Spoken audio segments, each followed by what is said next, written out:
സുനിലെ നിന്നോട് എത്ര വർഷം പറഞ്ഞിട്ടുണ്ട് ഇങ്ങനെ സെറ്റിലോട്ട് വരരുതെന്ന്. ശ്രേയ, എനിക്ക് തന്നെ ബുദ്ധിമുട്ടിപ്പിക്കണമെന്നൊന്നുമില്ല. ഇന്നലെ തന്നെ ഞാൻ ചോദിച്ച പൈസ അയച്ചു തന്നിരുന്നെങ്കിൽ ഞാൻ ഇതിങ്ങോട്ട് വരത്തോലും ഇല്ലായിരുന്നു. ഇത് എത്രാമത്തെ തവണയാ നീ ഇങ്ങനെ ചോദിക്കുമ്പോൾ എടുത്തേ? എൻ്റെ ഒന്നും ഇല്ല. ഇത്രയും വലിയ സെലിബ്രിറ്റി നിൻ്റെ പൈസ ഒന്നും ഇല്ലെന്നാ.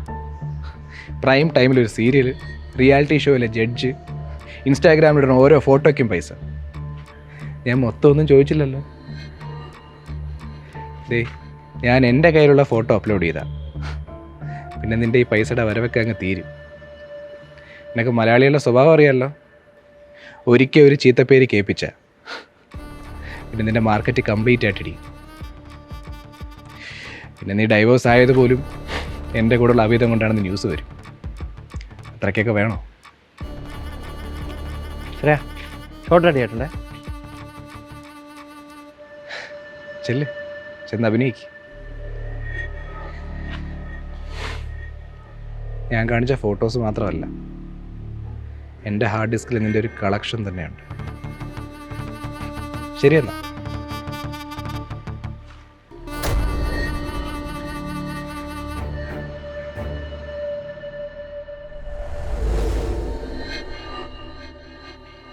ഓക്കെ, നമ്മളിപ്പോൾ എടുക്കാൻ പോകുന്ന സീനെന്ന് പറയുന്നത് ശ്രേയയുടെ ലവറിനെ കണ്ടിട്ട് വന്ന് ആ വിശേഷങ്ങളൊക്കെ ആര്യയോട് എക്സ്പ്ലെയിൻ ചെയ്യുന്നതാണ്. ഓക്കെ, അപ്പോൾ ആര്യയാണ് കോൺവെർസേഷൻ സ്റ്റാർട്ട് ചെയ്യുന്നത്, എങ്ങനെയായിരുന്നു എന്നൊക്കെ ചോദിച്ചിട്ട്. ഓക്കെ, ശ്രേയ നല്ല എക്സൈറ്റഡ് ആയിട്ട് പറയണേ. ടേക്ക് പോവാം. Sir ready? Camera rolling. Rolling, sir. Action. എടാ, ബീച്ചിൽ പോയിട്ട് എന്തായി? അവൻ ഗിഫ്റ്റ് വല്ലതും തന്നോ?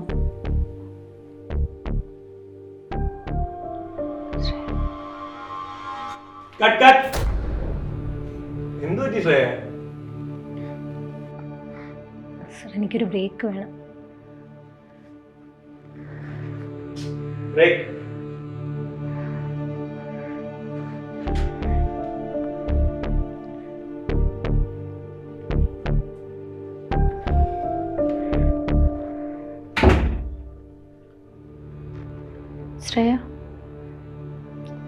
ശ്രേയ,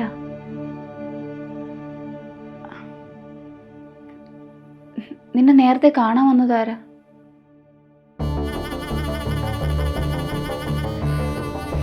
പുള്ളി വരുമ്പോഴാ നിങ്ങനെ മൂഡ് ഓഫ് ആവുന്ന. നിങ്ങൾ തമ്മിൽ എന്തെങ്കിലും പ്രശ്നമുണ്ടോ?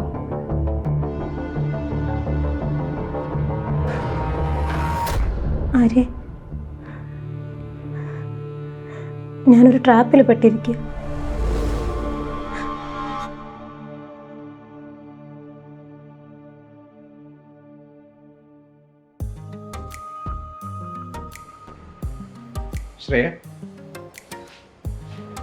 ശ്രേയക്ക് ഓർമ്മയുണ്ടോ? സോറി, ഇല്ല. കഴിഞ്ഞ മാസം ചിത്രാഞ്ജലി സ്റ്റുഡിയോ വെച്ച് ഷൂട്ടിംഗ് കളി നമ്മൾ മീറ്റ് ചെയ്തിട്ടുണ്ട്.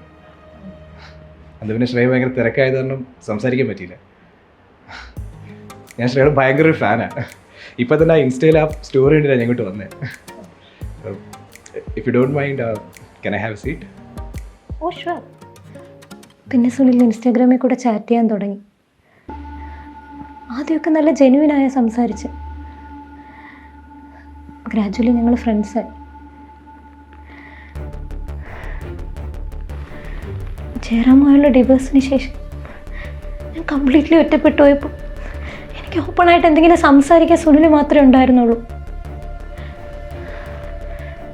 പിന്നെ അങ്ങോട്ട് ഞാൻ പറയാതെ തന്നെ എൻ്റെ ഓരോ പ്രശ്നങ്ങളും സോൾവ് ചെയ്യാൻ സുനിൽ ശ്രമിക്കുമായിരുന്നു.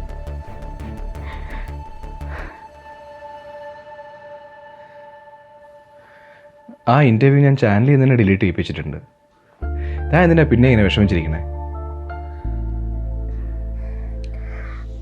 സുനിൽ, ഞാൻ ഈ ആക്ടിങ്ങിൽ നിന്നൊക്കെ ഒരു ബ്രേക്ക് എടുത്താലോ എന്ന് ആലോചിക്കുക. എനിക്ക് നെഗറ്റിവിറ്റി ഒന്നും താങ്ങാൻ വയ്യ. ശ്രേയ, താ ഒരു സെലിബ്രിറ്റി ആടോ. അപ്പോൾ ഇങ്ങനത്തെ ഈ നെഗറ്റീവ് കമൻസും ഗോസിപ്സും ട്രോൾസും ഒക്കെ സ്വാഭാവികമായിട്ടും വരും. അതിനൊക്കെ താൻ തൻ്റെ പ്രൊഫഷൻ വേണ്ടെന്നൊക്കെയാണോ വേണ്ടേ?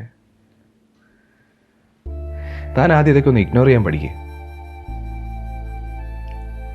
പിന്നെ ഞാനെന്ന് പറഞ്ഞ ആ റിയാലിറ്റി ഷോയുടെ കാര്യം, താൻ അതിൽ ജഡ്ജായിട്ട് പോയി കഴിഞ്ഞാൽ തൻ്റെ കരിയറിൽ തന്നെ ഒരു ടേണിംഗ് പോയിൻ്റായിട്ട് മാറും. അത് പുതിയ റിയാലിറ്റി ഷോ സീരിയലുകളൊക്കെ ആയിട്ട് സുനിൽ എന്നെ കരിയറിൽ ഒരുപാട് ഹെൽപ്പ് ചെയ്തു. പക്ഷെ ഞാൻ അറിഞ്ഞില്ല ഇതൊക്കെ അയാൾക്ക് വേണ്ടി ചെയ്യുമായിരുന്നെന്ന്. അയാൾ എന്നെ പറ്റിക്കുകയാണെന്ന് പോലും എനിക്ക് മനസ്സിലായില്ല. അയാൾ ചോദിക്കാതെ തന്നെ ഞാൻ ഓരോ ആവശ്യങ്ങൾക്കും ഫിനാൻഷ്യലി ഹെൽപ്പ് ചെയ്തു തുടങ്ങി. പക്ഷെ ഒരു പോയിന്റ് അയാൾ എന്നെ പൈസയ്ക്ക് വേണ്ടി മാത്രമാണ് യൂസ് ചെയ്യുന്നതെന്ന് മനസ്സിലാക്കിയപ്പോൾ ഞാൻ കാശ് കൊടുക്കുന്നത് നിർത്തി. അപ്പോൾ അയാൾ എന്നെ ബ്ലാക്ക്മെയിൽ ചെയ്യാൻ തുടങ്ങി.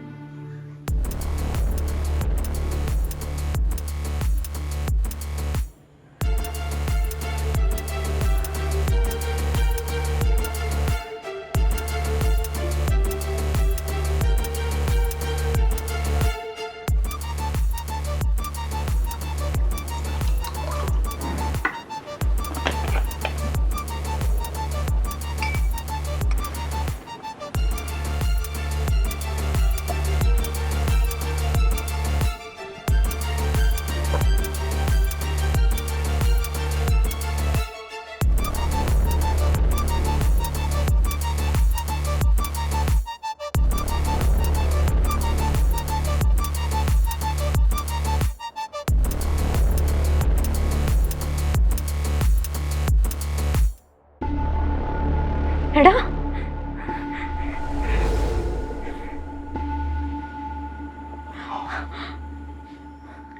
കുടുംബ പ്രേക്ഷകരുടെ കരളലിയിപ്പിക്കുന്ന യുവനടി ഇത്തരക്കാരി. ഈ യുവനടിയുടെ കള്ളക്കാമുകനാര്? ഇതൊക്കെ ആയിരിക്കും ഇത് പുറത്തു വന്നുള്ള ന്യൂസ്.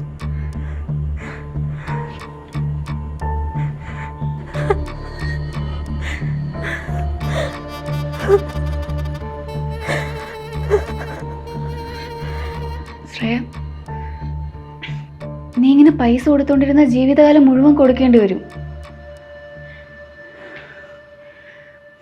നീ ഒരു കാര്യം ചെയ്, ഇനി അവൻ വരുമ്പോൾ പൈസ തരാൻ വരുമെന്ന് തറപ്പിച്ച് പറ. അവ എന്തെയൊന്ന് നമുക്ക് നോക്കാം.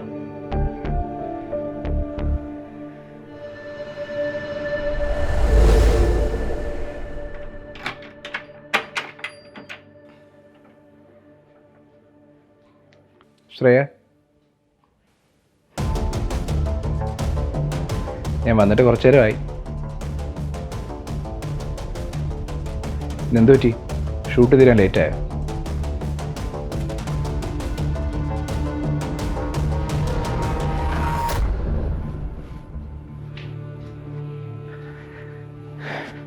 പോയിട്ട് കുറച്ച് തിരക്കുണ്ട്. ഞാൻ പറഞ്ഞ പൈസ നീ ട്രാൻസ്ഫർ ചെയ്താ ഇപ്പം തന്നെ പൊയ്ക്കോളാം. പൈസ ഞാൻ തരുന്നില്ലെങ്കിലോ? പൈസ തരുന്നില്ലെങ്കിലും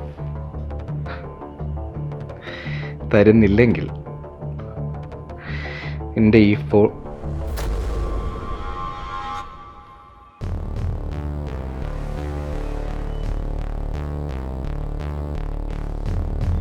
നിന്റെ പൈസ ഞാൻ തന്നാ മതിയോടാ.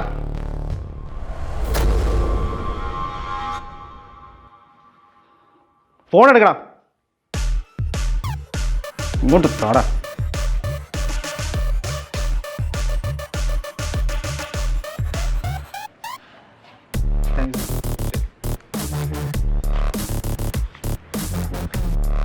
അവനൊന്നും ഇങ്ങനെ പുറത്തുനിന്ന് ഓർഡർ ചെയ്താ കഴിക്കുന്നത്.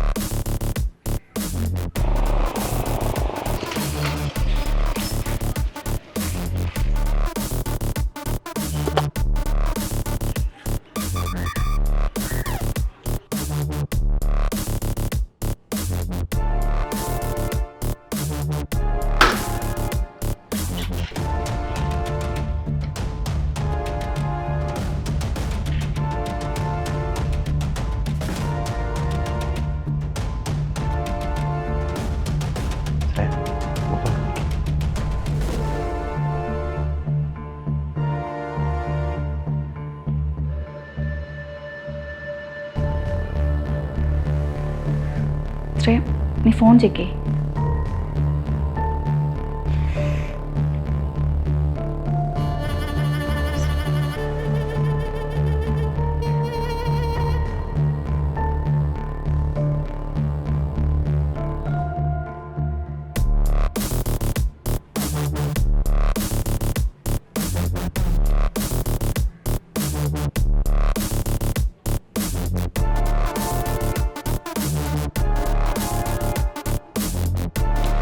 ഞങ്ങൾ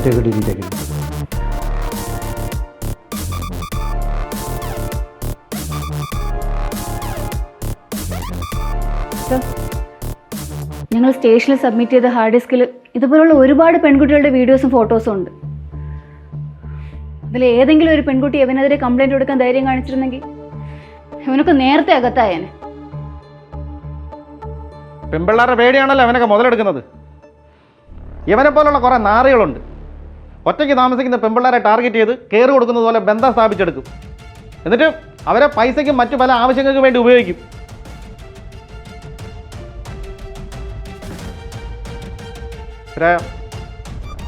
ഇവൻ്റെ കാര്യം ആലോചിച്ച് വിഷമിക്കണ്ട.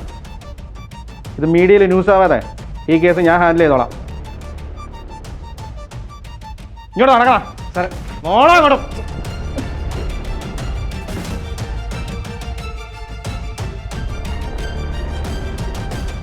നമ്മൾ ജീവിതത്തിൽ കംപ്ലീറ്റ്ലി ഒറ്റപ്പെട്ടിരിക്കുന്ന ഒരു സമയം നമ്മളെ ആരെങ്കിലും കെയർ ചെയ്യുകയോ നമ്മളോട് സ്നേഹത്തോടെ പെരുമാറുകയോ ചെയ്താൽ സ്വാഭാവികമായിട്ടും നമുക്ക് അവരോടൊരു അടുപ്പം തോന്നും. പക്ഷെ നമ്മളിവിടെ മനസ്സിലാക്കേണ്ട ഒരു കാര്യം, ഈ അടുപ്പം കാണിക്കുന്ന എല്ലാ ആൾക്കാരും ജെനുവിൻ ആവണമെന്നില്ല. ഈ ചിത്രത്തിൽ തന്നെ ഇമോഷണലി വീക്കായ ഒരു പെൺകുട്ടിയെ ബോധപൂർവം ടാർഗറ്റ് ചെയ്ത് അവരെ ഹെൽപ്പ് ചെയ്യുന്നത് പോലെ റിലേഷൻഷിപ്പ് സ്ഥാപിച്ചെടുത്ത് പിന്നെ അവരെ ഫിനാൻഷ്യലി യൂസ് ചെയ്യുന്നൊരു വ്യക്തിയാണ് നമ്മളിവിടെ കണ്ടത്. ഇത്തരം സംഭവങ്ങൾ നമ്മുടെ നാട്ടിൽ ഒരുപാട് നടക്കുന്നുണ്ട്. പല പെൺകുട്ടികളും ഇത്തരക്കാരെ പൂർണ്ണമായും വിശ്വസിക്കുന്നതുകൊണ്ട് തന്നെ താൻ ഈ റിലേഷൻഷിപ്പിൽ ഫിനാൻഷ്യലി യൂസ് ചെയ്യപ്പെടുകയാണെന്ന് പോലും പലരും വളരെ വൈകിയാണ് അറിയുന്നത്. നിങ്ങൾ ഒരിക്കലും ഇത്തരം കെണിയിൽ വീഴാതിരിക്കാൻ റിലേഷൻഷിപ്പിൽ കഴിവതും ഒരുപാട് പണമിടപാടുകൾ നടത്താതിരിക്കാൻ ശ്രമിക്കുക. ഇനി അത്യാവശ്യ ഘട്ടങ്ങളിൽ പണം നൽകുന്നുണ്ടെങ്കിൽ തന്നെ അവരുടെ ജെനുവിനിറ്റിയും ആവശ്യങ്ങളും 100% ഉറപ്പുവരുത്തിയതിനു ശേഷം മാത്രം നൽകുക. എല്ലാവർക്കും ഒത്തിരി സന്തോഷം നേർന്നുകൊണ്ട് താങ്ക് യു. സ്ത്രീകളെ ഫിനാൻഷ്യലി യൂസ് ചെയ്യുന്ന ഇത്തരം റിലേഷൻഷിപ്പുകളിൽ ആരും അകപ്പെടാതിരിക്കാൻ സ്ത്രീകൾ എന്തെല്ലാം മുൻകരുതലുകൾ എടുക്കാമെന്ന നിങ്ങളുടെ അഭിപ്രായം താഴെ കമൻറ്റ് ചെയ്യുക. ഇനി ഒരു പെൺകുട്ടിയും ഇത്തരം ചതിക്കുഴികളിൽ വീഴാതിരിക്കാൻ തീർച്ചയായും ഈ വീഡിയോ മാക്സിമം ഷെയർ ചെയ്യുക. സമൂഹത്തിൽ ഒരു നല്ല മാറ്റം ഉണ്ടാക്കാൻ നിങ്ങൾ ഓരോരുത്തരുടെയും സപ്പോർട്ട് നമുക്ക് ആവശ്യമാണ്. നിങ്ങളും SKJ ടോക്സ് ഫാമിലിയുടെ ഭാഗമായി ഒത്തിരി പോസിറ്റീവ് മെസ്സേജ് ഈ ലോകത്തോട് ഷെയർ ചെയ്യണമെന്ന് ആഗ്രഹിക്കുന്നുണ്ടെങ്കിൽ SKJ ടോക്സിൻ്റെ യൂട്യൂബ് ചാനൽ സബ്സ്ക്രൈബ് ചെയ്യുക. SKJ ടോക്സിൻ്റെ ഫേസ്ബുക്ക് പേജ് ഫോളോ ചെയ്യുക. നിങ്ങളും ഒരു ചേഞ്ച് മേക്കർ ആകാൻ ആഗ്രഹിക്കുന്നുണ്ടെങ്കിൽ SKJ ടോക്സിൻ്റെ ഒഫീഷ്യൽ വാട്സാപ്പ് നമ്പറിലേക്ക് മെസ്സേജ് അയയ്ക്കുക. Thank you. ഉയർന്ന നിലവാരമുള്ള നിലക്കടല എണ്ണ മന്ത്ര ഗ്രൗണ്ട്നട്ട് ഓയിൽ ഇതേ നൽകുന്നു.